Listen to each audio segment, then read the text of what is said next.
Hi, wrestling fans. Welcome to a special edition of AIWF Ringside Wrestling. I am Mad Matt Carter, being joined, as always, by Commissioner Rick Diesel, Hall of Famers Brian and Reagan Danzig, and Stephen Hayes is in the Hall of Fame too. So I guess I should throw you in there with that. Stephen Hayes, new to the panel for the last couple of weeks or last couple of shows. Glad to have him here. And the reason we're coming to you on a different night is because, frankly, we weren't able to come to you on Sunday because yours truly was out of town. And news broke over the last week. I know you've heard about it, about the goings on with Vince McMahon. And it doesn't even feel right with Janelle Grant. She submitted her, we'll go ahead and say her name because she put her name on the court document. So she is not trying to hide from this. And some of the things that she's put in this complaint are just sickening. And I think we should start off with it got basically how it got going. Miss Grant was a caregiver for her parents, and they both passed away. And because of their debt situation, my understanding is, or bankruptcy situation, the family home was lost. So she was basically down and out, and no financial means of support, which is strange that she would be living in the same building as Vince McMahon if she was having financial problems. I Was the don't first think thing she that comes was. to me. I don't think they were living together. I think her landlady knew somebody who knew somebody with Vince. That's what it sounded like when I read it. Mhm. Like the landlady is the one who introduced her to Vince and got her, I guess, a job interview. Uh, yeah, it's not really clear. It says here on the document, after her family passed away, Miss Grant dedicated herself to finding gainful employment. Neighbors in her building provided career advice and sought her assistance with personal events. Ms. Grant used these non-paying roles and volunteer work in community initiatives to build her resume. The building's resident manager wanted to help. She messaged McMahon to ask whether he would talk to her, sharing that Ms. Grant had been through hardship and would do great things if given a fresh start. McMahon enthusiastically responded, "Hell yes."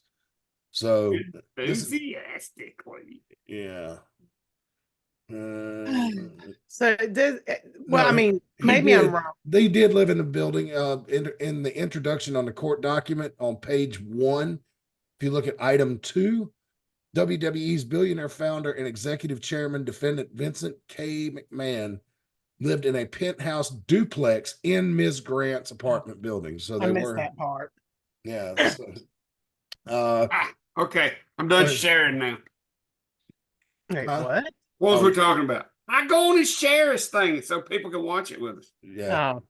Oh, So Um, says here, Mr. McMahon. I'm just reading some of this. If you want, I've sent you guys the link. If one of you guys wants to post a link in the comments section, because I don't know if I should even show some of this stuff on here because it's I would not because we don't just have adults. yeah, As I don't want to get kicked off YouTube or get this video banned on YouTube. And the other videos that I've seen about this, they're real careful the language they use, what they share, and what they don't. The court document is public record. So if you want to click on it and read all this it's gruesome, not hard to find. no, it's not. It's not. It took me about 3 minutes. So yeah, that's entirely up to you. But I want to start off going around the panel and just from what you've heard and what you've been able to process, everybody here has read the document. I assume. Is that correct? Yeah. Okay. yes, I I just read but it I just put a twice. link in the since chat if people want to read it. since this is going to end up in court, in civil court, I'd like to get your opening comments about just what ran through your mind over the last week. And we'll start with our newest panel member, Stephen Hayes. It's kind of like what I was telling you before we came on air, Matt.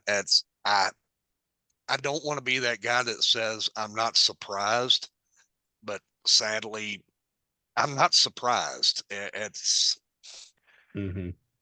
You always, I don't want to say you had the weird feeling about Vince just from TV, but yeah, it's, I don't know.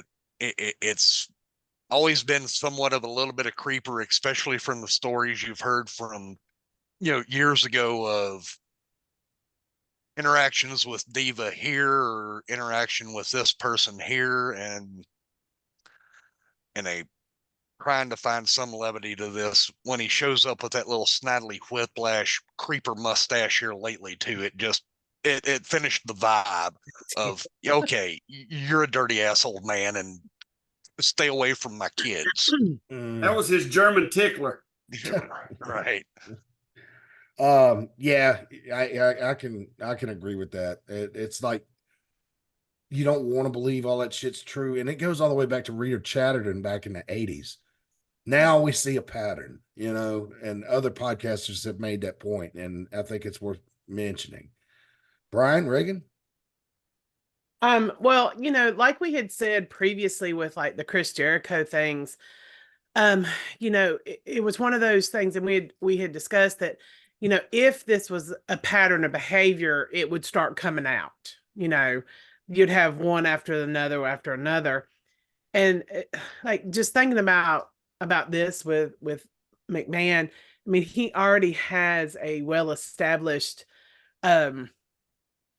like reputation with women, because I mean, you go all the way back to Dawn Marie getting pregnant and then firing her. I mean, and she sued them and won. So he already has a reputation of not respecting women. So it and like Steve was saying, like it's always these things you hear about, but there's never, because the only other one that came out that was like really big recently was the old ref, right? Yeah. The old female ref. And so, it's not surprising whatsoever. Brian. No, it's not surprising, but at the same time, like I'm not surprised. When I first heard the accusations, I wasn't surprised, but then when I actually read it, it still shocked me that I'm like, just the level of depravity. I'm like, this is bad even for a creepy rich old guy who thinks he can do whatever he wants. Like, this is just a whole new level. But that's basically what it is. He's a powerful rich man who's been a powerful rich man most of his life, and so he thinks he can do whatever he wants and can buy his way out of anything. And the thing is, what gets me is that he had made her sign the NDA and was going to give her $3 million, gave her $1 million, but didn't give her the rest of it. And that's why she was able to come out, is because he didn't meet his agreement. And I mean, a couple $1 million for Vince McMahon, I mean, I'm sure that's nothing to him. That's chump change. It's walking around money. Yeah, exactly. I think it was just a power thing. He was just like, I'm not giving you all your money, and you're not going to say a thing. And he found out different. Yeah, he fucked around and found out. He did fuck around and find out. Yep. All right, Rick Diesel, let us have it. Okay. I'm going to take this down a different road. And if any of you didn't think I would, you don't know me very well. That's why I saved you for last. Do I think Vince McMahon is capable of everything that's in this complaint? Yes, I do 100% think Vince McMahon is capable of doing everything that was in this complaint. And he may have. He allegedly did. He probably did. But why was she so willing in the beginning? Don't say she wasn't, because she did. She could have walked out and quit at any time. She could have sued him after the first incident. She could have. The only reason that there is a lawsuit at all is because he defaulted on his payments to her. So In my opinion, what she looks like now is just a pissed off prostitute. So, I mean, you know what I'm saying? Mm-hmm. The only way that there can be multiple incidents is for her to go back after the first one. Did you know that it takes a woman 9 times to leave an abusive husband before she finally leaves him? But this wasn't her husband. But no, I'm not just employer. husband. I'm talking about it's also not just a husband, but a significant other. It takes a woman 9 times to leave an abusive relationship before she actually leaves. You're talking about at what somebody. point was this a relationship? It was a business transaction. No, he called her his girlfriend. And he told her that him and his wife were no longer together in a relationship, and he referred to her for a long time as his girlfriend. And so, what's the age difference? I don't know. 50 years, I think. She's like 20. Does she have a 22? history of dating older men? But what does that matter? It matters what a does lot. That matter? It doesn't matter. I date a wrestler, so should a wrestler be able to do this to me in the back of a bus? I mean, what I'm saying is that if she hasn't had a history of dating older men, if that's not her thing, then what made this one so different? $1 million, $3 million? Did she have a price? Okay, you have somebody who has a job and they don't want to lose that job.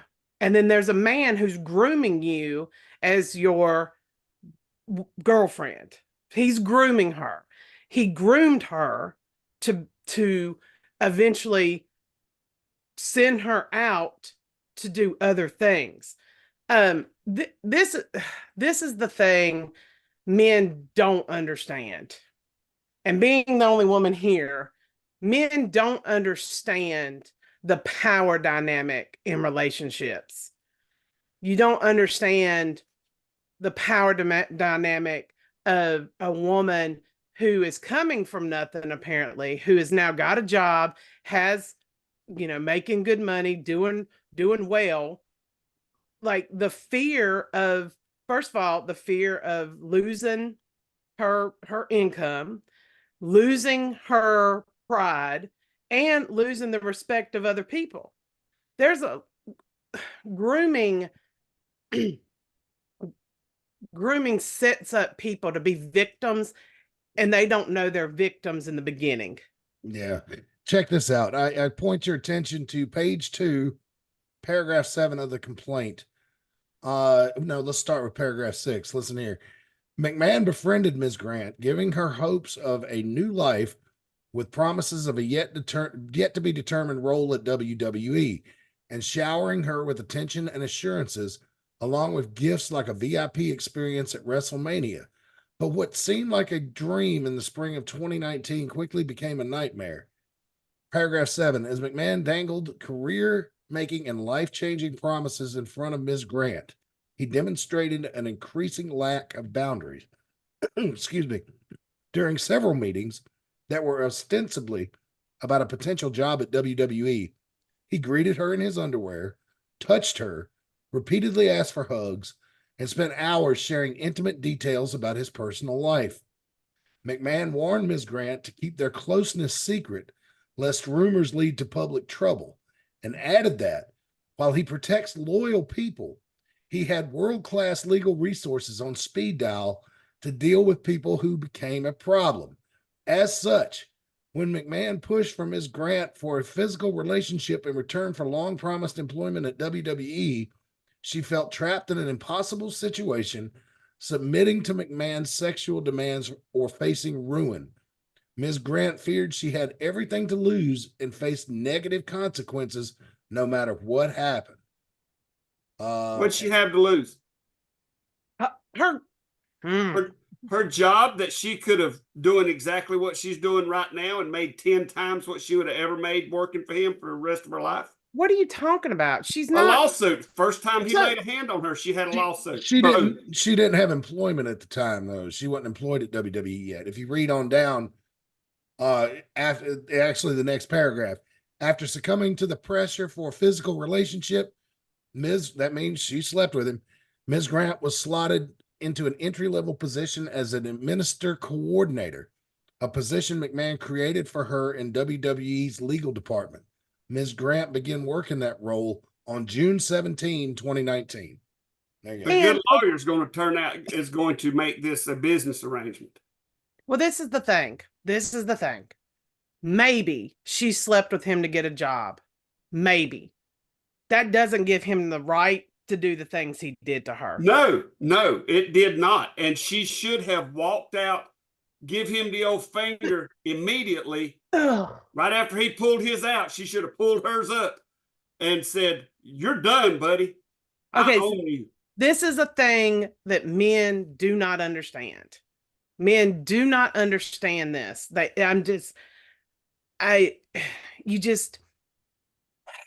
The power dynamics that are created, because these relationships are not always about gratification or intercourse or any of those things. It's a power dynamic. It is the same as, that's how groomers work. Groomers take you away from what you're in. They're taking you away from poverty, from issues like that, and they're making you, they're becoming your savior. And so in that power dynamic and grooming, then you're like, I depend on him to live. And that's what a groomer does. He is a groomer. I get that, but if she lived in the same building he did, she wasn't in poverty. I don't know why that's always been my question too. Is like, if she was flat broke, how could she live in that building? She was not nowhere near poverty if she was living in the same building as a billionaire. Well, if this goes to trial, and hopefully it does, we'll find out. Vince McMahon may have had a penthouse in that building. That doesn't necessarily mean that was his residence. That may have just been one of his how many penthouses. How many Section 8 housing has penthouses? Doesn't have to be Section 8. Exactly. But if you know, is this, I don't know where this was at. Was this New York? What? I didn't remember. Connecticut. Connecticut. So let's think about, there ain't no poor people in Connecticut. Like, even hobos have got more money than we got. Let's think about apartments. Like if you know anything about city apartments, sometimes you will have rent controlled houses, or you'll have apartments that aren't that expensive, but yet they have a penthouse in the top that is its own thing. So, and I don't know if she was living with somebody. It doesn't say if she was living with somebody. It doesn't say she was living on her own. It doesn't say any of that stuff. We're making assumptions that she lives somewhere where she paid rent. And that's an assumption that has not, I'm sure to come out, but right now we're just making an assumption. Yep. And what I'm concerned with. Gonna have to interrupt me. The thing is, whether or not how much money she had at the time, Vince McMahon was dangling a life-changing in front of her. And that's why bosses can't have relationships with employees. Exactly. If my employer came up to me and was like, "Hey, I need you to do this thing to me or you lose your job," I might think about it. I'm like, my kids are on my insurance, and yeah, I can sue, but I'm going to have to get a lawyer, and I'm going to have to pay for that lawyer. I'm going to have to wait years and years and years and years in court to get that payout. That's why you cannot have a relationship. An employer cannot have a relationship with an employee. And he saw somebody who was in need. No matter what her situation was before, he was told, "I have this girl who's in a bad situation. Will you help her?" And his first thought was, "Hell yeah, I'll help her. I know exactly how I'm going to help her. I'm going to give her this position. She's going to feel like she owes me, and I'm going to take advantage of it." That's exactly what he done. Mm-hmm. What I'm afraid of on her behalf is that there's stuff she ain't told people, and he's got lawyers that is going to tear her apart. Well, and then that's very possible, and that's one of the reasons a lot of women don't want to come out against accusers, is because the other side's lawyers are going to dig into her past, but apparently she feels that she has a strong enough case against him to air. I mean, all the awful, humiliating stuff that he made her do. Allegedly. Yeah. Allegedly, yeah. Right. Allegedly. Right. That she's saying that he did these things and putting it all out in public. And let me raise another point. If it had paid her the $3 million, would it have been as embarrassing to her? She wouldn't have been able to say anything. She wouldn't have. She signed an NDA, and if he had paid her all the $3 million, that would have been part of the NDA, and she would never have been able to say anything, because I'm sure he threatened to sue her for more than her life was not worth. But you know what I'm saying? Like, here's the thing about that. Wait a minute. Hang on. So here's the thing about an NDA. An NDA does not protect you from criminal conduct. And Vince McMahon's house was raided a few months ago by the FBI. And all we know is that it was in regard to some sort of allegation about some kind of sexual misconduct. That's known. There's an open FBI investigation into Vince McMahon on the criminal side regarding this. So even if he had paid her that $3 million, whatever criminal element is going on over here, that would have still come out. Mm-hmm. To me, I think it seems like to me it's pretty stupid. If you already know you're under investigation, pay this bitch $3 million so she'll shut up. Why would you stiff her on that bill? It doesn't make any sense to me. I gotta quit because it's a power play. It was a power play. Yeah. He thought he had more power than her. So I'm gonna say this as a woman. I'm gonna say this, kind of going back on relationships and what she did and what she didn't do and who she dated. I don't care how many. I don't know how I'm gonna say this. I don't care how many D's I sucked. At a certain point, once I say no, I'm done. You don't have the right to keep getting it from me. Yeah. You know what I'm saying? Exactly. It doesn't matter what I did in my past with you. Doesn't matter what I did in my past as a personal person. Does not matter what I did in my past. Once I say enough is enough, no, that's it. That is it. I don't give a shit if you are in the middle of having sex. As soon as a man or woman says no, it is over. Mm-hmm. It is over. And do you think she ever said no? Yeah, evidently, according to this, she did. In the document, she said she begged and pleaded for them to stop, and allegedly her quote was, Vince said, "No means yes." Yeah, that's during the rape allegation that went on into office with McMahon and Laurinaitis, where they allegedly held her down on the desk and took turns. Here's interesting, though. I wanted to walk y'all through this timeline. Okay, so she admits they started sleeping together in 2019. Listen to this. Ms. Grant remained in that role, the administrative coordinator, with the exception of a temporary relocation to XFL Extreme Football League, until McMahon verbally directed her to transfer to the Talent Relations Department, reporting to defendant John Laurinaitis on March 9, 2021. Not quite 2 years later. Keep that in mind. During a conversation on the same day, McMahon explained that her presence in the legal department was effectively delaying efforts to hire a new general counsel for the company. That's strange. McMahon and Laurinaitis informed Ms. Grant that she would be promoted to vice president of operations in the talent relations department, providing her with an organizational chart reflecting this decision. Boy, if she's got that for evidence, that's going to be pretty damning. Shortly thereafter, and I don't think they would have brought it up unless she did. Shortly thereafter, they informed her that they needed her to begin at a lower level as director. But any of you that have worked in corporate America know director is lower than vice president, but it ain't low. but promised her a promotion to vice president after a 12-month period.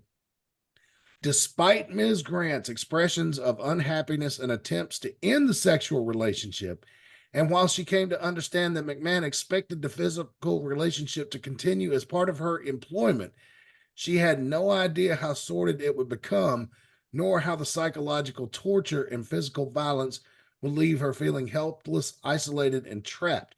In March 2020, this seems to be the keynote when stuff starts to take a dark turn more than just sleeping together. McMahon began sharing sexually explicit photographs and videos of Ms. Grant, including pornographic content he recorded with other men, both inside and outside the company, including with members of the television production tech team, executives, producers, and a world-famous athlete and former UFC heavyweight champion with whom WWE is actively trying to sign to a new contract and ultimately did sign that contract. It's Brock Lesnar. There's no secret there. Given McMahon's, former UFC heavyweight champion, sure as hell ain't Cain Velasquez. Come on. Could be Ronda Rousey. Not in 2020. No, not a. She was a bantamweight champion. Okay. Given, I thought I had a new road to go down. I'm sorry. Hang on. All right, one more paragraph. Given McMahon's omnipotent position at WWE, coercion, that's an important word in legal circles, especially in sexual assault cases. Coercion was inherent in his increasingly depraved sexual demands. Specifically, while McMahon was CEO of WWE and Ms. Grant was employed as an entry-level coordinator in the legal department, McMahon recruited individuals to have sexual relations with Ms. Grant and or with the two of them, directed Ms. Grant to visit defendant Laurinaitis, easy for me to say, prior to the start of work days for sexual encounters, and expected and directed Ms. Grant to engage in sexual activity at the WWE headquarters, even during working hours. So coercion, that's, now we're getting in deep water, and ordering somebody else to have sex with another person is sex trafficking. That's a crime. It is trafficking. I've watched a lot of podcasts and listened to a lot of podcasts and legal chit chat online about this all week, so I could be prepared for this show. And it goes on. I'm not going to read you all 67 pages, guys. We put the link in the comments on Facebook, and you can easily find it if you're watching on YouTube. You can easily find it. I'm showing it to you here. It's okay. So to kind of put this in like a smaller perspective, kind of. So, just talking about human trafficking. So human trafficking, like, it's coming out so much about what is actually human trafficking now. Like, there's even such a small, like, there is the largest sect of human trafficking right now is people convincing other people to do like door-to-door salesman things. So they start out and they say, okay, you're going to be a door-to-door salesman. And then they take them out of their life and they completely control them by that. By giving that, by paying, and doing that. That is one of the, I don't know if it's the number one, but that is a very top tier way of the human trafficking is happening right now.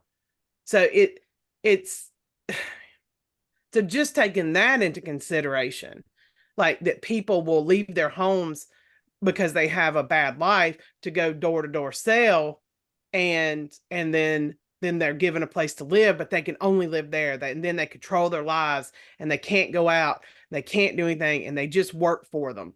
That's human trafficking. Yeah. So just to put it in that kind of terminology, like that happens to just everyday people. Everyday people get caught up in stuff that they can't get out of. I don't know. Like I said, this is kind of a touchy subject for me. It is for everybody, I think. Nobody wants to think. This woman is somebody, even though her parents are dead, somebody's daughter. And one time, she was a little girl. And so these next two paragraphs I'm going to read because we're starting to get into the dark end of it, and I may not go much further, but this is very important to the case. As one example, and remember, all this is a court-filed civil complaint. Nothing's been proven yet. This thing has not gone to court, so all these allegations are just that, allegations. All right, paragraph 20, page 4, and moving into page 5. As one example of McMahon's extreme depravity, on May 9, 2020, notice she's got the dates. She's got the dates. That's pretty interesting too. He defecated on Ms. Grant during a threesome and then commanded her to continue pleasuring his friend with feces in her hair and running down her back while McMahon went to the bathroom to shower off. Upon his return from the bathroom, McMahon and his friend actively resumed the threesome, which lasted over an hour and a half, while Ms. Grant remained covered in McMahon's filth. When McMahon's friend left, McMahon ordered her to stay and to continually sexually gratify him. In June 2021, McMahon and defendant Laurinaitis sexually assaulted Ms. Grant inside Laurinaitis' office in WWE headquarters while colleagues were busy at their desks. Behind a locked door, the two men cornered her, pulled her in between them, forcibly touched her before ultimately putting her on top of a table in between them. She begged them to stop, but they forced themselves on her, each taking turns restraining her for the other while saying no means yes and take it, bitch. Yeah. Here's how it starts to end. In January 2022, McMahon told Ms. Grant his wife had found out about their relationship. Purportedly to avoid divorce, negative publicity, and other repercussions, McMahon said that Ms. Grant's time at WWE was at an end, but he wanted her to sign an NDA to ensure her silence on, amongst other things, his personal misconduct. In the days ahead, McMahon put Ms. Grant under immense pressure to sign, saying that refusing would not only jeopardize McMahon, his family, and the company, but did surely become a public headline, suffer reputational ruin, including from the pornographic content McMahon had captured, and face McMahon's legal resources. Conversely, McMahon reassured her that her signature would ensure his continued support and protection and safeguard her reputation. Ultimately, Ms. Grant succumbed to the pressure and signed the NDA in exchange for payments, which McMahon later stopped making. Yes, I think the more you look at it, it just seems like it's less and less about the money, and that she actually thought, I mean, as screwed up as it was, she thought they were in a relationship. And I mean, it was an abusive relationship, but she genuinely thought that she was his girlfriend, and then his wife found out, and then he dumped her, and then forced her to sign the NDA, and then when he didn't pay up, that freed her up to probably to get revenge on him. It's going to be embarrassing for her, but I think she was just so angry at him for what he had done, and I'm sure he didn't think she would. I mean, I'm sure that's why he didn't pay the money. He didn't think that she would do it, but she did. Listen to this part, paragraph 32. Through all this trauma, Ms. Grant has endured profound suffering in silence, feeling of exploitation, loss of security, and the fear of facing the wrath of WWE and McMahon's army of attorneys if she were to come forward and bring light to the egregious acts detailed herein. This is still the intro. We haven't even got into the meat yet. That time has passed, and Ms. Grant seeks to hold defendants accountable for their reprehensible and unlawful acts for her own sake and for others. Ms. Grant seeks a I'm struggling with Southern boy hick here, so these big words can bumfuzzle me. Ms. Grant seeks a declaratory declaratory. I can't do it. I'm sorry. Right. I'll have to see the word to pronounce it. Declaratory judgment that her NDA is invalid under federal and state laws and asserts claims other laws, including the Trafficking Victims Protection Act. Plaintiff Janelle Grant, a Connecticut citizen, is a former employee of WWE, having worked there from June 2019 through March 2022. Defendant Vincent K. McMahon, and he gives his detail. Defendant World Wrestling Entertainment details. Defendant John Laurinaitis. Non-party officers or employees at all time. Corporate officer number 1, number 2, and number 3 are going to be named in this. Corporate officer number 4, number 5. This court. So let's see if it says where it's located. It's given all the jurisdiction and the acts of the laws that have been violated here. Ms. Grant, introduction to McMahon's factual allegations. Oh, man, and this is where it starts to get dark. Page 10, starting with paragraph 47, is where you can really get into the meat and potatoes of this and see where the whole thing's 67 pages, and we just made it through the intro. So there's a lot to unpack here. And I got to say, we talked about before, never meet your heroes. Well, I met Vince once and he was very polite. That's all I can say. He took a picture with me. He was very polite. But man, this is disappointing, man. It's so disappointing. I mean, here's the greatest wrestling promoter that has ever lived, possibly. No, definitely. I mean, he grew the WWE from a regional promotion into what it is now, a global dominant, the dominant professional wrestling league. And it's just, even if half of this is true or 40% is true, it's so disappointing, just so disappointing. And Rick Diesel, I ask you, I said to all men with a lot of money and power,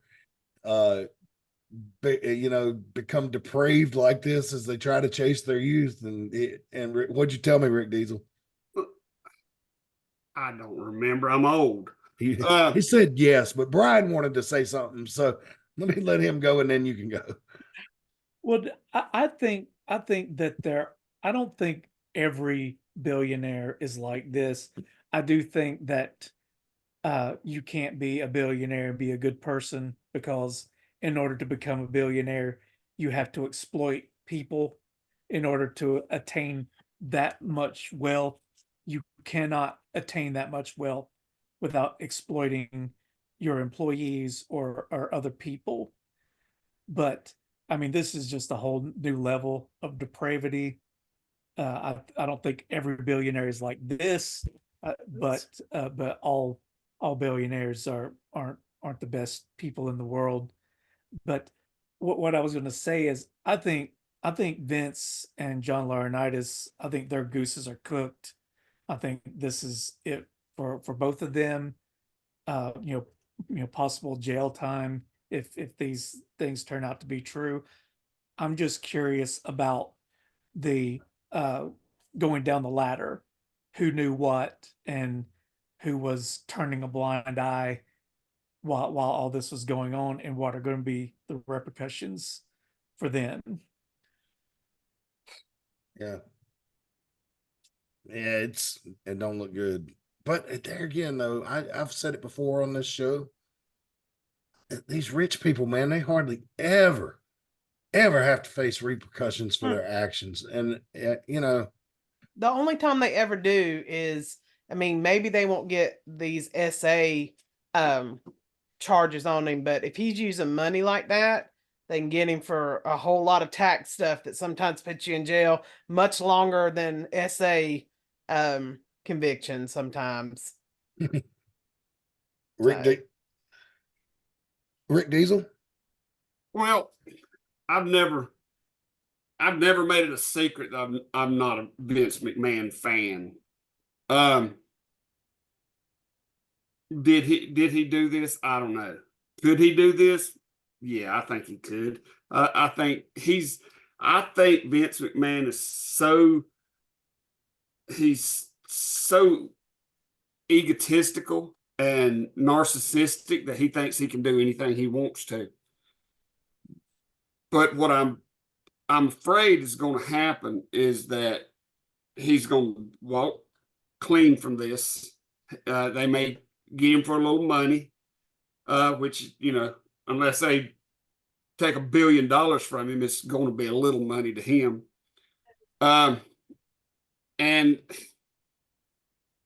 she's going to get dragged through the mud, which is sad, because I think that she made some mistakes in this whole thing, because I feel like that they're going to be able to claim that she was a willing partner, or, you know, a willing participant, at least in the beginning.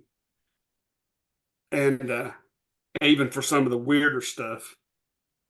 But I mean, I hate anytime anything like this happens. I don't know.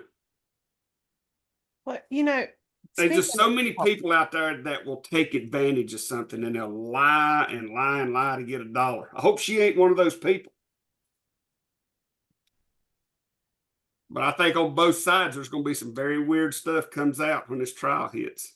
Oh yeah, and one thing I've noticed, like remember I was telling you about how I'd watched that trial of Darrell Brooks in Wisconsin, and like the way they were talking and everything.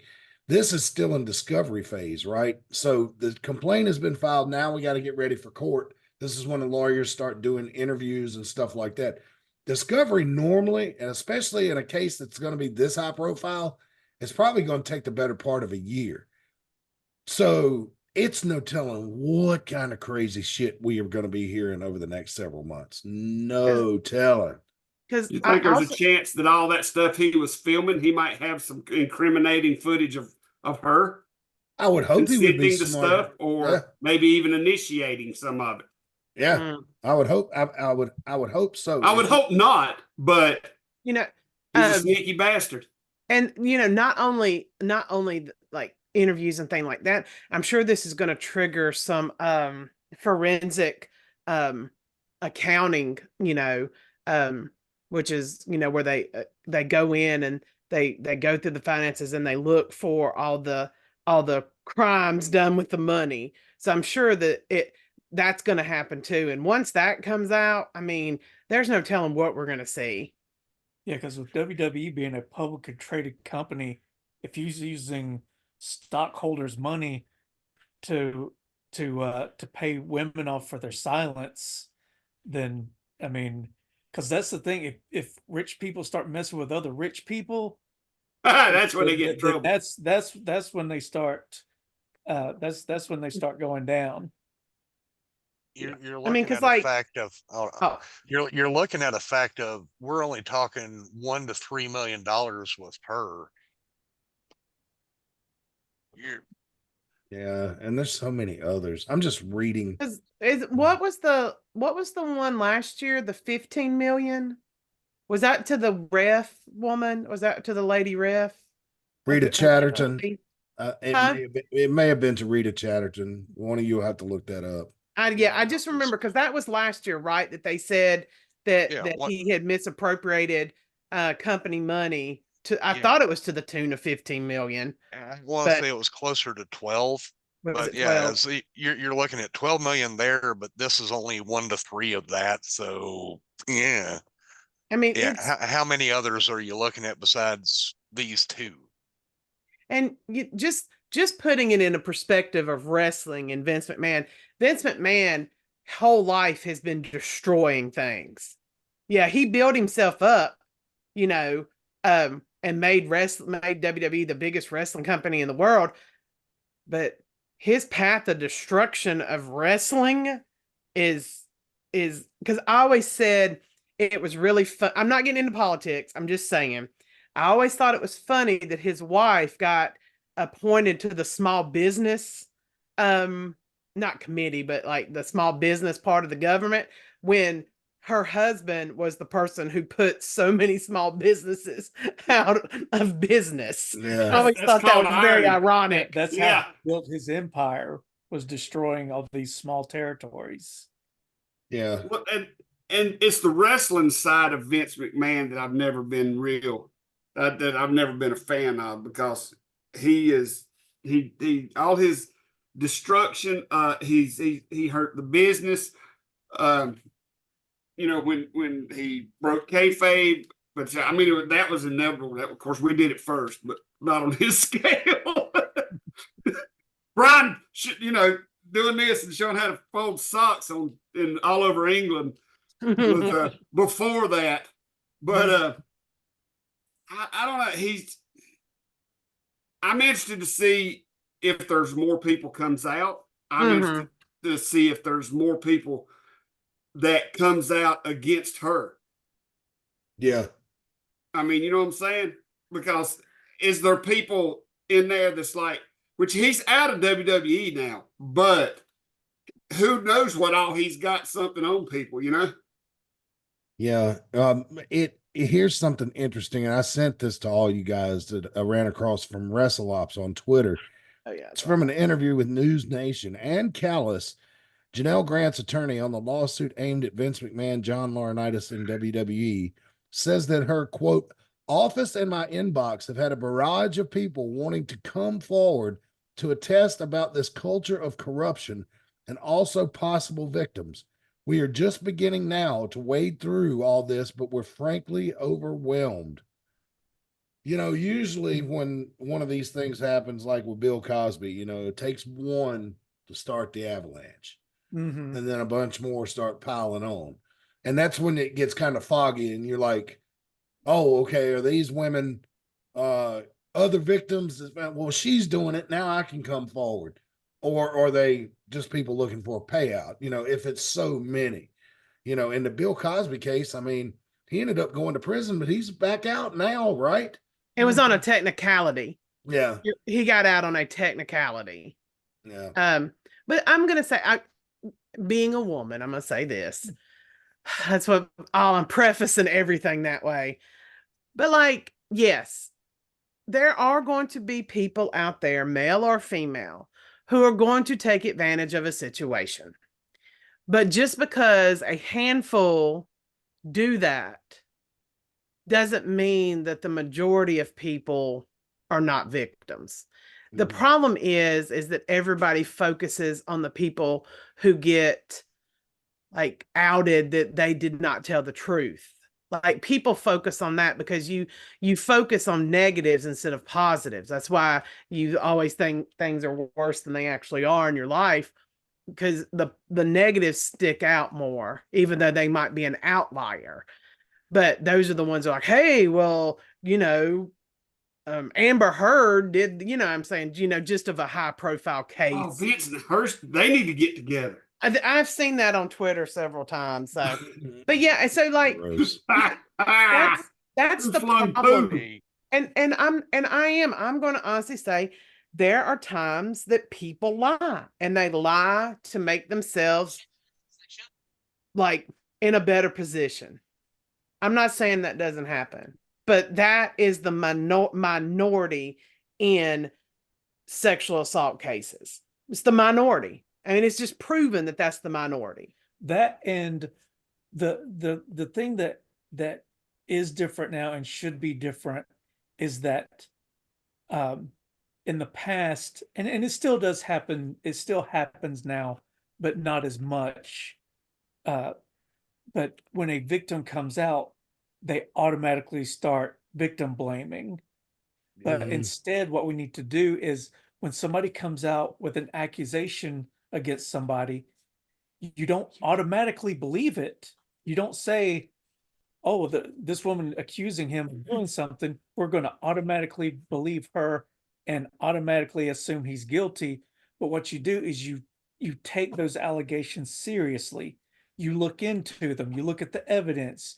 You look at the times. Does the times where they say this happened, does it match up? Were they in the same place at the same time?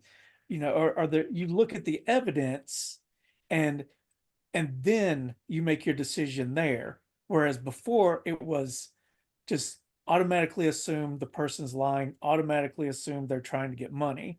So it's okay, let's hear this out, and and see what the evidence presents.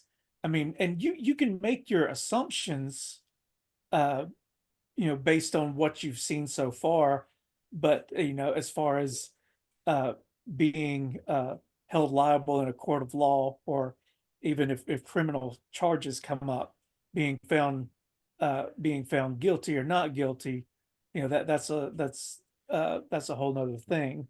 But we just have to start taking allegations seriously and looking into them for both people. Investigate it. So if this isn't true, investigate it. So the things that she's saying, if they aren't true, his name could be cleared. The one thing we have not discussed is she has some receipts in that complaint. She has there are some images in that complaint that are of alleged text messages from him. And if this is what I think about that. Like, she would have had to been in such a long game of conning him to get some money that she would have had to make up text messages from 2020. I mean, so she does have some receipts. So I think, and going off what Brian said, I don't know if it's possible, but if it was, I think it would be good if a case like this high profile, if they could not go public with it till after the discovery was over. Because both of them, not just him, but her too, is getting tried in the court of public opinion, they call it. And that's tampering. Did you have a stroke? No, somebody shooting off fireworks, or we had a murder across the street. Anyway, that's tampering with the jury pool. I mean, you know what I'm saying? There's nowhere they could go and have this trial that it hasn't been heard of. If they could have held off till after the discovery and get their facts together. But I mean, this is boom. It's like as soon as that was filed, it was everywhere. Well, I think that's how you have to do it. I mean, legal, you have to file the complaint with the court first, and then it becomes public record before you can start discovery, because the court has to issue orders for, like, all right, say I was suing Rick Diesel and Brian and Reagan were witnesses, right? I have to get court orders to make sure that my lawyers can interview them, and to make sure that they have to show up for those interviews or face consequences for, obstruction. I get that, but I'm talking about all the media coverage. Well, yeah, but I mean, it's a public court record. You can't stop that. Yeah, you're right. In a perfect world, we would be able to do that, but it's also the give and take of free press. It's like you have to have the freedom of the press, and there are sometimes negative consequences to that, but it's just the positives of it outweigh the negative. I mean, you just have to find. I mean, there are going to be jurors out there who they may have heard about it, they may have seen a headline, but they haven't followed it, they haven't read the court documents.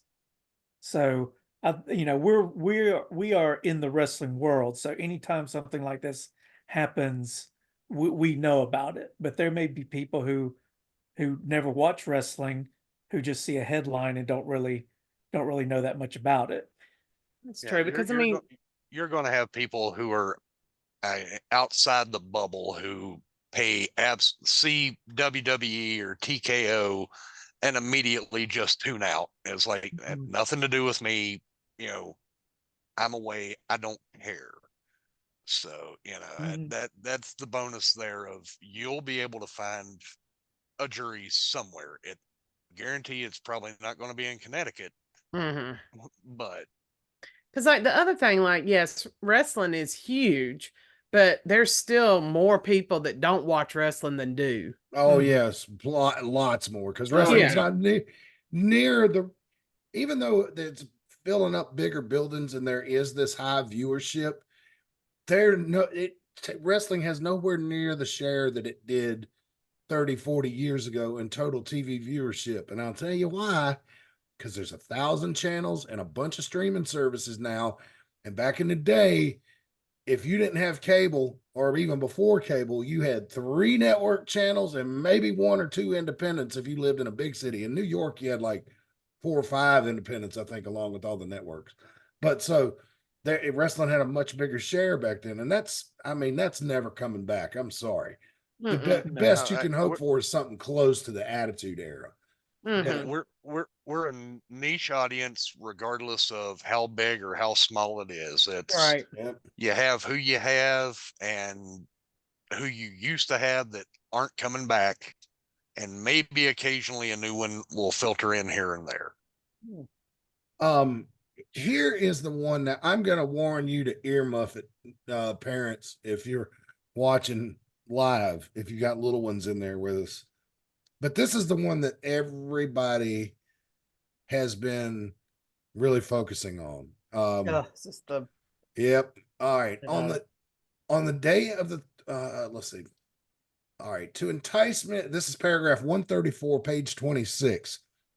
To induce Ms. Grant's participation in the threesome, McMahon began referring to Ms. Grant as his girlfriend and sent her a large bouquet of flowers. Nevertheless, on May 8, 2020, Ms. Grant expressed apprehension about participating in the threesome. In response, McMahon insisted that the plans were already made and suggested that he would lose a friendship if she did not go through with it. On the day of the threesome, May 9th, 2020, this is during the pandemic, mind you, Ms. Grant showed up to the condo but reiterated that she did not want to go through with the act. She expressed fear of being thrown around like a rag doll by McMahon and physical therapist. After Ms. Grant clearly stated she wanted to back out, McMahon responded by telling Ms. Grant for the first time that he loved her, stunning her into silence.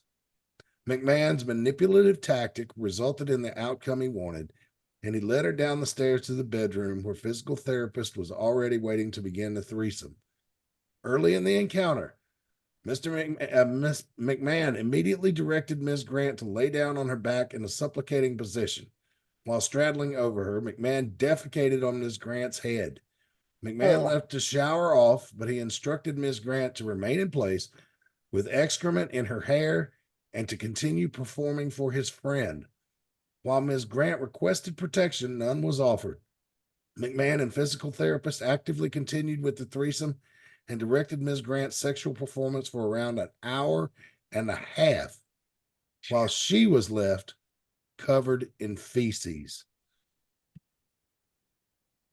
I'll say just what Dutch Mantel did at this point.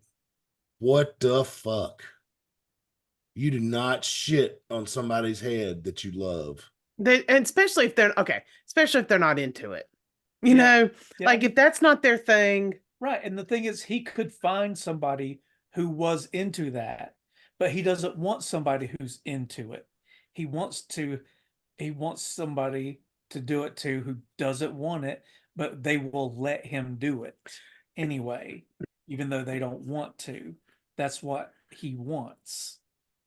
Because the thing is people always say, what's she doing with an older man? Does she date older men? Blah, blah, blah.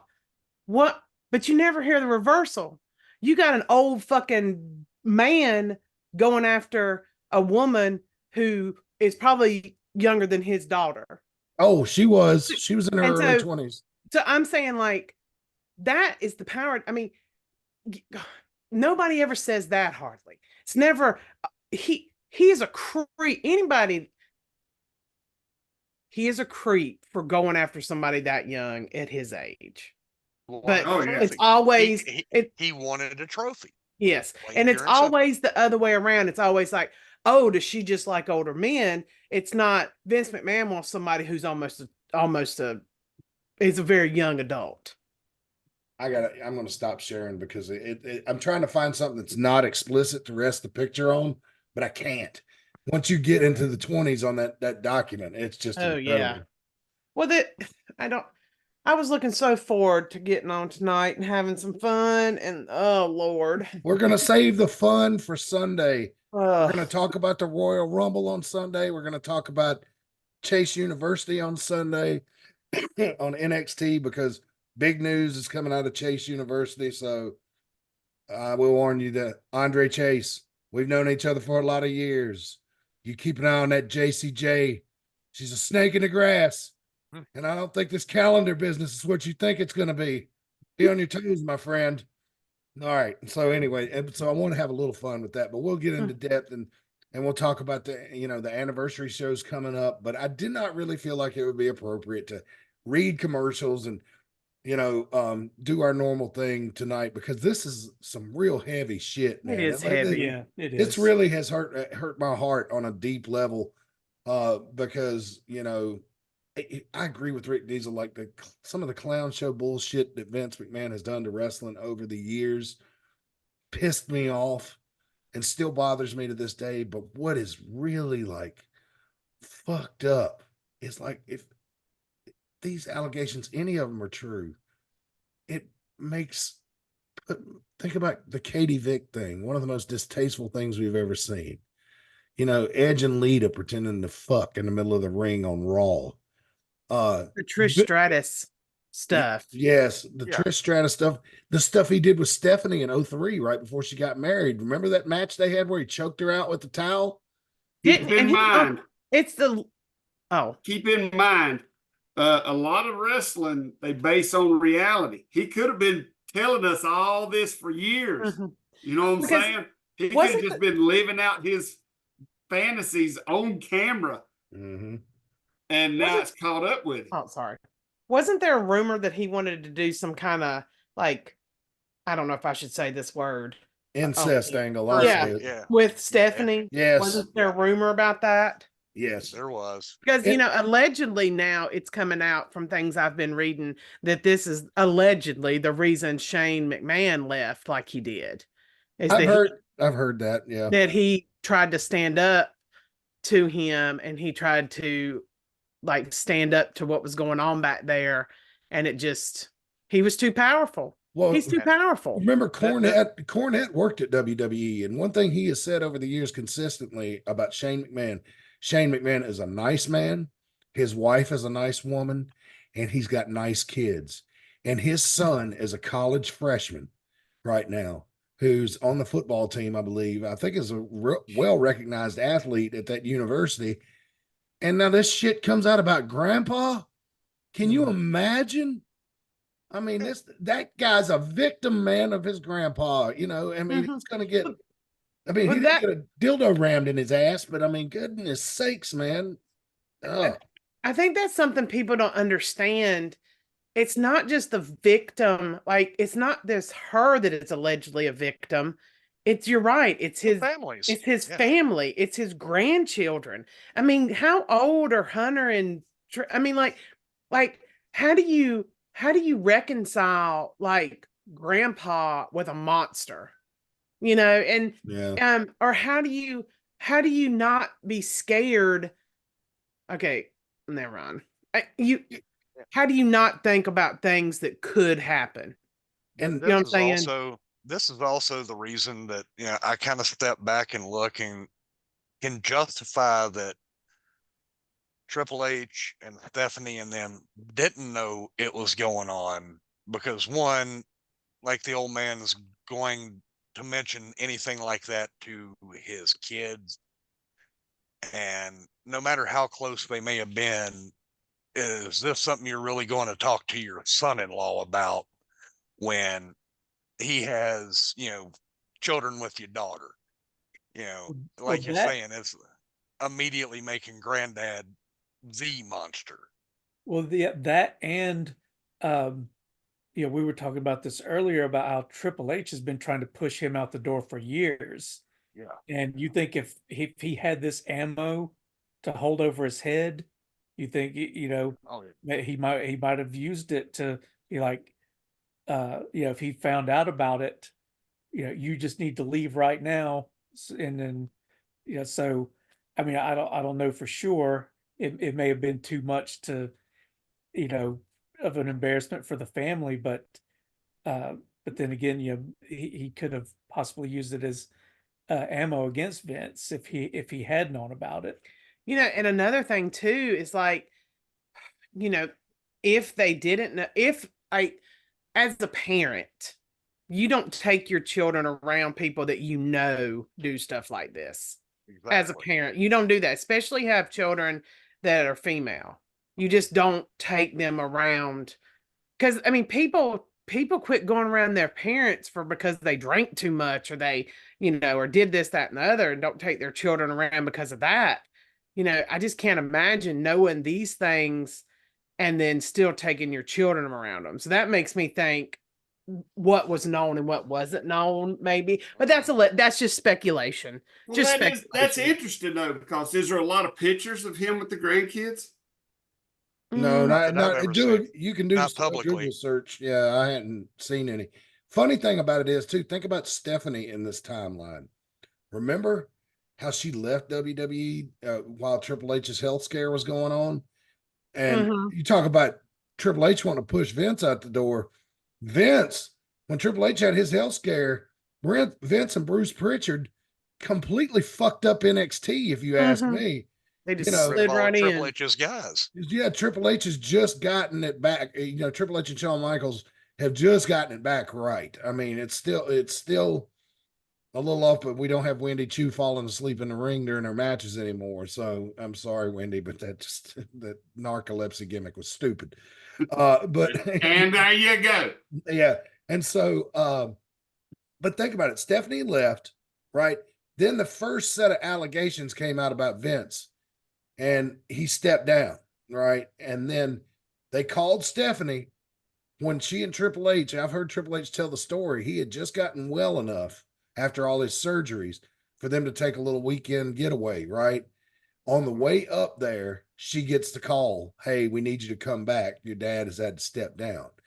All right. Then a few weeks later, Vince comes back, forces his way back onto the board, and then gets the board to vote him back in as executive chairman. First thing that happens after that, Stephanie steps back down again. So I think she knew dad was up to some bullshit. I don't think she knew the extent, but I think she was just, and this is just me speculating.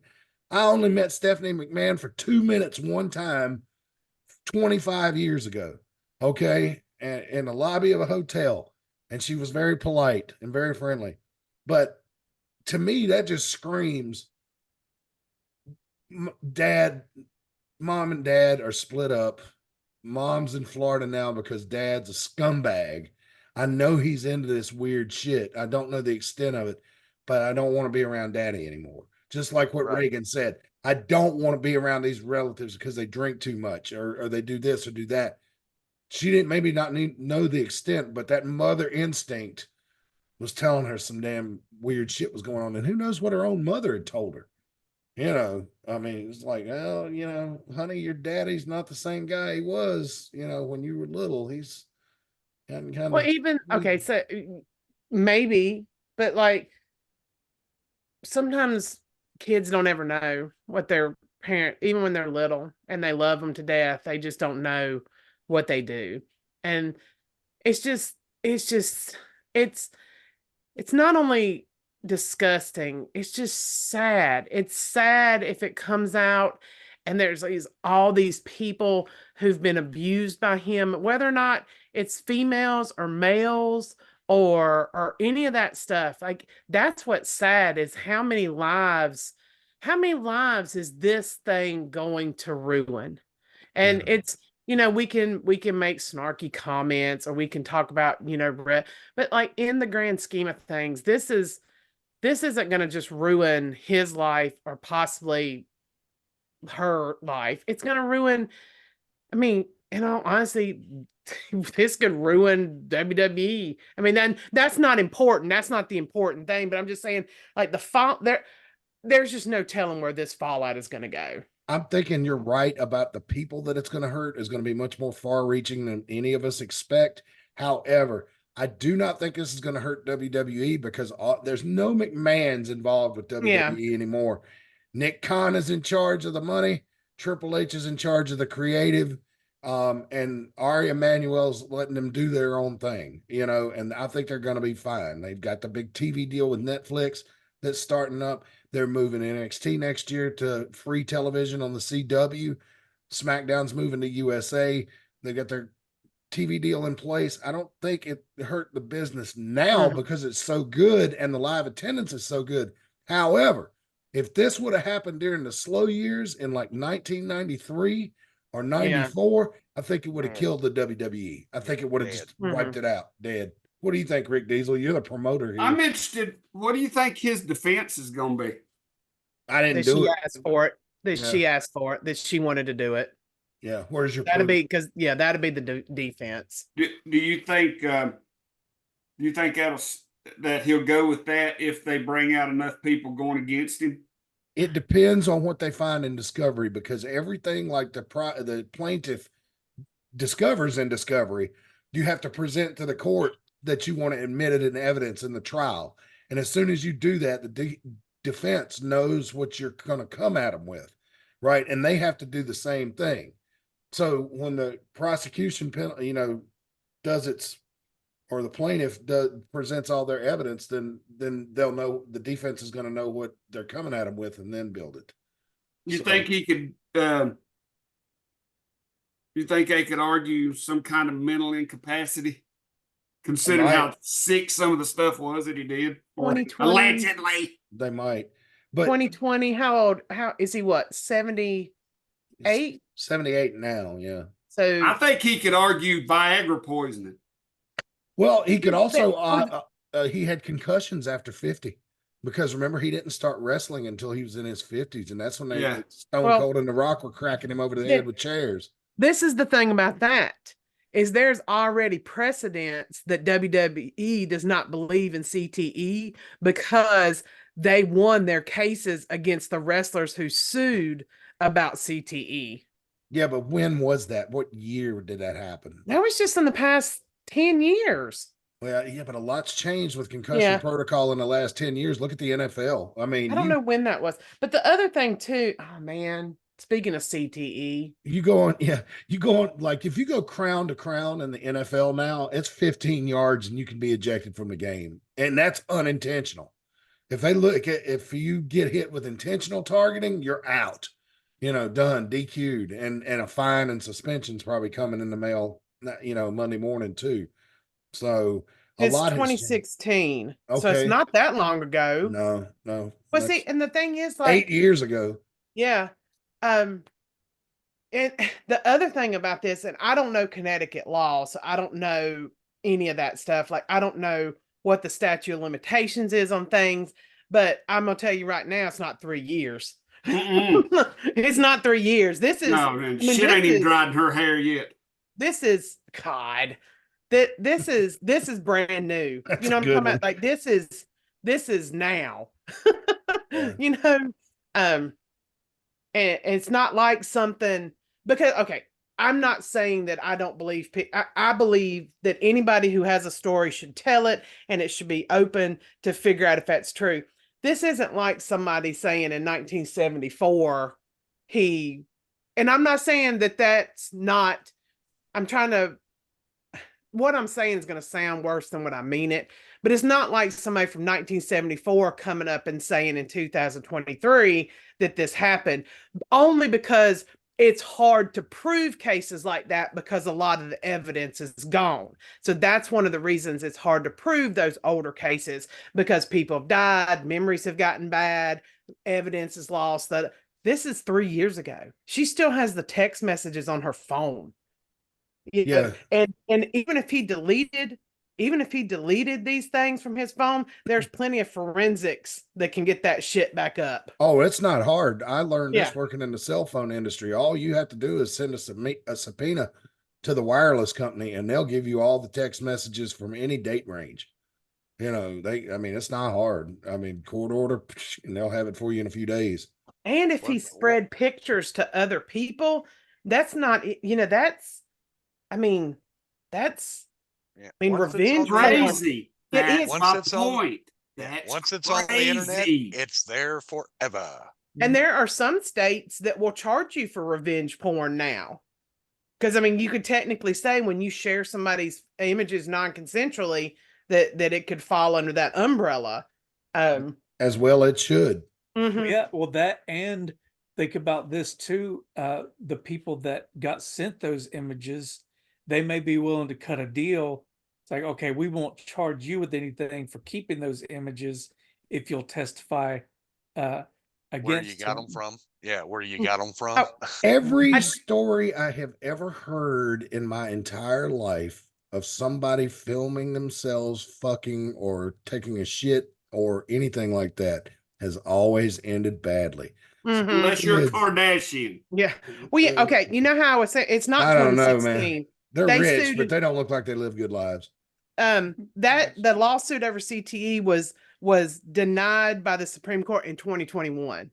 So that's how recent that one was. Okay. Just so kind of giving a date on it. Yeah, so they first brought it in 2016. Yeah. But the Supreme Court only hears a small handful of cases. I mean, but it was dismissed in 2020. Mm. Was this his son? Now, is there anything? What are they asking for? Is there anything criminal in this? Rape. There's 2 rape allegations. Yeah, does anybody here think he'll see a day of jail time? No. I honestly think that if he goes to jail for anything, it's going to be for wire fraud or something like that. That has to do with finances. And that's a lot of times, I mean, I don't know historically, but a lot of mobsters back in the day didn't go to jail for murdering people. They went to jail for tax evasion and money laundering. And because that's the other thing too. It's like, if you get this forensic accounting going, I mean, and you're opening up these books on this billion-dollar corporation and you're starting to find places where he's not just paying off people, who knows what they're going to find?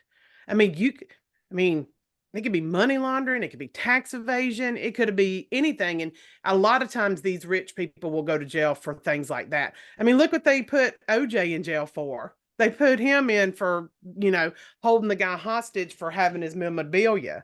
I'm just saying, there are ways for rich people to get caught, but sometimes it's not in the ways that people want. Does that make sense? You're getting 6 months in Martha Stewart's basement. Abby just pointed something out to me, because if going through where that money was used company wise, I think there's some SEC fraud deal in there. So at that point, yeah, you're in federal court. You're looking at the possibility of them being able to file it on a RICO charge, which is what you're saying, Reagan, is end up how you get Capone and Gotti and those guys. Is you don't get him on this charge, but you've got the federal money charge that he might see jail time on that, but not. But if they go after him with the trafficking thing, her not being a minor, if she done anything over state lines, it doesn't matter. Sex trafficking doesn't have an age limit. I stay away from law as much as I can. As well, you should. Believe me, I know. Should. I don't know shit about it. But no. The only reason so to kind of go into my shoot life, the only reason I've been trained on sex trafficking and human trafficking, and I used to volunteer for a crisis line, so that's also why I'm very passionate about defending women. Because I've heard the stories, I've heard the tears, I've held hands of people in the hospital getting their kits done, and I see what coming out and talking about and what it does to people, and and some of the things that I've heard and seen is just terrible, and so I understand why people don't come out, and I understand why it's hard, and I understand why it takes so long to distance yourself from someone who is an abuser, especially a groomer. You don't just, a lot of times people think that you just groom underage people, but you can groom anybody. All you have to do is be in a position of power and have somebody who is in the need of something.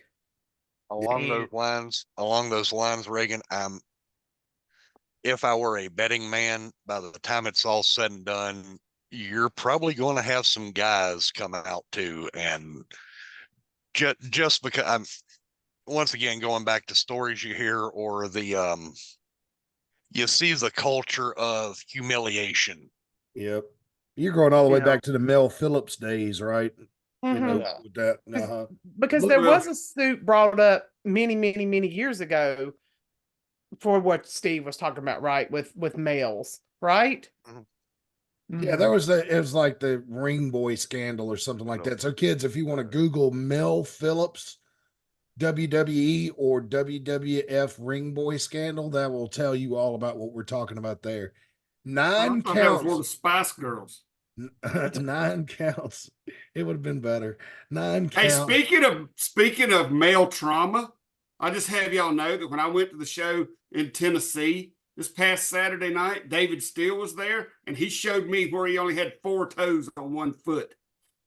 That was traumatic. I don't want to. Jesus Christ. Yeah, think about that. I don't want. He called it his camel hoof. All right. I hate you. Ah! I hate that you image so get in your much. head for the night. Yeah. Well, then I want to say something, because I have said repeatedly over and over again, women, and I should not say that. I need to go back. It can be anybody. It can be a man. It can be a woman.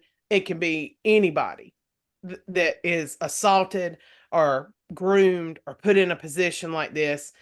And like Steve says, it might come out that we see some men come out about this. I mean, it can happen to anybody. Women can commit sexual assault. Women can too commit sexual assault. And men can sexually assault other men. You know, so it's just it's just terrible. It's just, you know, because we were just talking about the stuff with Jericho, and you know, and that didn't seem to go anywhere. And that was just not just, that's not what I mean. But that was her going to the hotel, being uncomfortable and leaving. Yeah. You know, he tried to pick her up. It didn't work, and she left the room. But he didn't chase her down the hall and drag her back in there, tear off her clothes and rape her after that. He let her go. Yeah. She didn't want still it. What he did was creepy. It was creepy. You know what I'm saying? Yeah. It was creepy, but it was not unlawful. Right. And the thing is like Brian has said several times, you cannot be in a relationship with someone who is your subordinate. Yeah, exactly. It's just, you can't do it. Yeah. It's not even good to have a relationship with somebody at work. Same. In layman's terms, we're going to put this as don't shit where you eat. Yes, exactly. No, bitch, shit right above it. Yeah, exactly. That is just too I'm much. sorry, it's just me. It's not like he put the bowl on her head and or had a glass table in between. Oh, come on now. Even I didn't go there. Well, you talked about his feet, and I'm going to remind you of that story. That's why the thing is so camel hoof. He said it like a camel hoof. Shut up. He wasn't lying. It was like, I mean, you know what? That's why like that story is so believable to us in this part of the country about Vince pooping on this girl's head, because we've all heard the story with the glass table, the hooker, Ricky Morton, Jimmy Valiant. You know, it varies who tells the story as to who's under the table. But if I had to bet on it, I'd say Boogie was under there, because Allegedly, the way Ricky tells the story, he has more details that make it sound true. I'll just say but that. Ricky can tell a story too. Yeah. Hey guys, can I jump in for just a second? Yes, go ahead. Sorry, I had to steal the headset so I could explain this. We were Get talking about, quit yelling, let her talk. Yeah, let her talk. I want to wrap this up. Where you guys were talking about not being in a relationship with a subordinate. The federal courts have ruled that there's no such thing as consensual sex in a prison between an inmate and an officer, because the officer is in a position of authority over that person. So why would the federal courts not also uphold that there was no consensual relationship there, because he was in such a position of authority over her? He controlled most of her aspects of her life by this point. That's interesting. It is interesting. Because it makes sense, especially you just because it's the same thing with the with a teacher and a student. Yes, that was what I was getting to say. Even if there isn't that much of an age difference, even if it's like a senior who's 18 and a TA who's in college, and there's not really that much of a age difference, there's still the power dynamic. Mm-hmm. And I was in school. But see, that's but that that is true. Going kind of piggyback on Brian and Abby said, like, not giving away my shoot job, but kind of like that's something that you cannot do. You cannot, the things you cannot do when you're in a position of power, especially in like education. You can't be friends with them on Facebook. You can't send them messages. You can't call them. You can't do any of these things, even if they are innocent things. They're inappropriate, and there is nothing that is appropriate or consensual about a like with like teachers, like a student and a teacher or an assistant or a coach. Because good Lord, my high school had the coaches that dated girls. One of them went to jail, thank goodness. Went to get jail, yep. Oh, Lord. Okay. So look, 9 counts in all of violations named in the civil suits, 9 counts. And the end of it, it says, wherefore, plaintiff respectfully request a declaratory, there it is a word again, judgment that the NDA is void and unenforceable and does not bar any of plaintiff's claims against the defendants McMahon and WWE. B, this is the important one, judgment for compensatory damages, reasonable attorney's fees, costs, and punitive damages against defendants pursuant to 18 USC 1595 and other applicable laws, and C, such other and further relief as the courts deems just and proper. Punitive damage is big, because that's what why are you holding your hands up like that? 10 million. What's your last for? Oh no, she's going to ask for way more than that. You think so? I bet you see all that money Donald Trump had to pay out for slander and defamation last week. I think it's going to be bigger than that. I think it's going to be bigger than that if she wins the trial. I think it's going to be. Some people have even estimated she could ask for $1 billion online. I don't know if it'll be that high, but I think it's going to be bigger than the Trump thing. Reagan, we can't hear you. We can't hear you, Reagan. Is punitive future damages? Punitive is just like whatever the hell the jury decides to award. Yeah. Okay. You know. Yeah, punitive is usually the big number. Yeah. I learned that on Law and Order. Yeah. Yeah. Punitive damage is where the jury can do whatever the hell they want. So they'll give them damages, and then I'm gonna rip your ass out damages. What'll happen next during discovery, I feel like, is that they will come back at her with some type of evidence or something to defame her and mischaracterize her and see if they can scare her into settling out of court. If this that's what I'm saying. That's why I say I don't think he'll see a day of jail. I think they'll get her to settle out of court. Well, he won't for this anyway, because it's a civil matter. Well, that's what I'm saying. I don't think it'll go. I think she'll just disappear away. You know what I'm saying? Yeah, but if I tell you what, if the Connecticut U.S. attorney decides to charge him for whatever they were looking for when they raided his house a few months ago, and that's a criminal situation, that's going to be a whole nother kettle of fish there. You know, and if anybody else comes out of the woodwork and brings criminal charges. I don't know if Rick was here when we were talking about that. Like, the reason a lot of times a victim will go for suing instead of criminal is because it's easier to prove. It's not beyond a reasonable doubt. It's preponderance of evidence. So it's easier to present your evidence in a civil court than it is in a criminal. Excuse me, my eyeball is itching me to death. I'm going to go out on a limb and say that Vince is, God dang, because he's a sneaky bastard. He's got an ace up his sleeve. Oh, I'm sure. That's not that far a limb to go out on. Yeah, he's going to pull something that's going to shake her foundation. And I don't know what it is. I mean, it's possible, but I think he honestly did not believe she would do this. I think he thought he had his control over her, and but then I think once she realized what he was doing and how he was manipulating her. I think he just don't seem like the type of person to not have a plan B. But I would think that, but I think that was his plan. That was his plan B. Well, the thing is, is there were rumors that Slim Jim was going to pull out. They did for a while. Yes, and then he resigned, and then they come back in. Well, that was smart because that was not a rumor. Slim Jim pulled out. Oh, that's right. They put it on Twitter, didn't they? And I know that everybody there was like, "Oh shit!" Now every other sponsor we got's going to run for the hills. So Slim Jim hit him where it hurt the most. He hit him in the wallet and calls PKO and endeavoring him to go, "No, you're gone. Bye." Yep. Did you notice at the Royal Rumble, Nick Khan was sitting in the front row? Yep. Yeah. No, but I did see Johnny Fairplay. Well, everybody saw Johnny Fairplay on the pre-show. Where was he at? Yeah, on the pre-show. Acting like a douchebag. Surprise. Shocker. Behind Booker T's head. He was on the front row, but then he disappeared. I didn't see him after a few shots either. So I wonder if he was acting a fool and they made him move. Probably. Allegedly. No. They probably go out there and said, "Listen, we don't need no more bad publicity. You're going." Yeah, we're having a rough weekend. Get the fuck out of here. Yeah, I know. I know that Shawn Michaels came out with a statement today. Oh, did he? Yeah. Shit. Did I not save it? Damn it.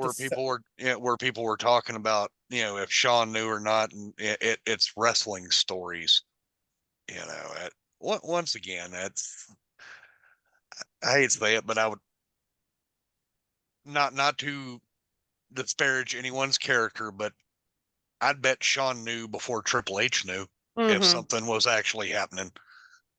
We probably heard the rumors like everybody else, but I mean, let's face it, just physically, Shawn Michaels is in Florida, in Orlando, training people at the Performance Center. All this went on up in Connecticut. Yeah, I'm not in the big office. You don't know what's going on out there. There's a difference between having lots of sex with a rat or women or groupies or whatever. That's consensual. Speaking of which, did you see who just showed up in chat? No. Annie? Annie? Oh my God. I have been told not to discuss any of my friends anymore on this podcast, so I'm not talking about anybody. I'm not talking about your friends. I'm talking about my friend. Well, I'm talking about my friends now. So you and Jade can take that and take the onus of that. I am not discussing anything of anybody anymore. Okay. But yeah, you're right. Hey, Annie, remember that time we went into the Waffle House? Hey, Annie, I'm glad you're here, Annie. I can't see you, but it's good to know that you're watching us. So, but again, like you said, Greg, it's different when it's a groupie, a rat, or whatever you want to call them, that versus an employee. And if it's consent, like it's not not a real power dynamic. Like it's not somebody's boss. Right. Well, I think it's time we shut this thing down. We tried to have a little fun with this the best we can, but it's definitely serious, but it's something we needed to cover for posterity. I mean, it's probably the biggest thing that's ever happened in the wrestling business other than the invention of it. So I hate Vince because we don't need no more black eyes on this damn business. I know you're making it hard for us to get sponsors. We have a hard enough time. Let's try walking into Snappy Lunch, send Ty in there this week, try to get a sponsorship for our local wrestling troupe. Ain't happening. If anybody ever asks you what the definition of carny shit is in wrestling, just point them to this, because this is carny as hell. God, yeah. It's just. Oh wait, cheers. No, Reagan's having to admonish your child. All right, so well, hey, look at it this way. This was serious, all right, but there's plenty of wrestling stuff we can talk about. And come Sunday night, we're gonna go balls deep into it. Bang, bang. Yeah, that's right. Come on, Reagan, stop. I don't. It definitely won't be a shitty show. Yeah, definitely won't be a shitty show. I got you. Oh God. Yeah, so we're going to be back on I Sunday. told Brian today when I met, I was like, I'm so excited that we're doing the show tonight. It's really going to be a stress reliever. You should know better than that just because of what was the subject of the day was. Yeah. Bob Cottle, take it home. Yep, we'll be back Sunday night. We'll talk about the Royal Rumble, what's going on in modern wrestling, which we watched. And we watched the Rumble. Nothing else, but we watched the Rumble. Well, I was too busy looking at a dude with 4 toes. That's one in a row. And yeah, I know I'm texting Rick Diesel. And I can't. I'm not going to tell that joke on the air. What the joke I sent you Saturday night during the Women's Rumble. But anyway, so yeah, we'll be back here Sunday night. We'll talk the Royal Rumble. We'll talk Andre Chase and NXT because they're right in the thick of something big going on with Chase U. If anybody watched AEW, you can discuss that. Let's see what else. Also, what else is somebody told me Jay Malachi was sitting in the crowd at NXT. He was. I saw him. He was sitting with Chase U student section. So let's see. Also going on in the wrestling business. Oh yeah. Our 30th second anniversary show is coming up. Matt Classic. When are you gonna start announcing some fucking matches? You know, I'm just saying. He did tell me he wanted to try to do at least a couple of shows between. He announced to Elgin, Michael Elgin, who he's wrestling. Oh yeah, he announced that. He announced that Lewis Moore. He's wrestling Lewis Moore. Yeah. Lewis Moore's gonna be a good one. And so that will be really good. Yeah. Hey, I'd say in the coming weeks, he's gonna start announcing a lot of stuff because we're 30 days. Yeah. According to Ricky the Ring Rat, we're 30 days. Thank God. Hey, is there a Zaxby's in Mount Airy now? Do what? Is there a Zaxby's in Mount Airy now? No, I wish there was. I wish there was too. One in Elkin. There's one in Elkin, really? Okay, Lewis Moore, you're gonna need to either stop before you get to Mount Airy or drive over to Elkin, just so you know. I don't know which way. No, that's the other way. We have one in Bermuda, near some Bermuda Run. Yeah, I have. There's one in King. Not one in Mount Airy. That is so odd. There's a Zaxby's in King. Oh yeah, there is. Yeah, right there across from Walmart. I have friends who talk about that one's not good. So.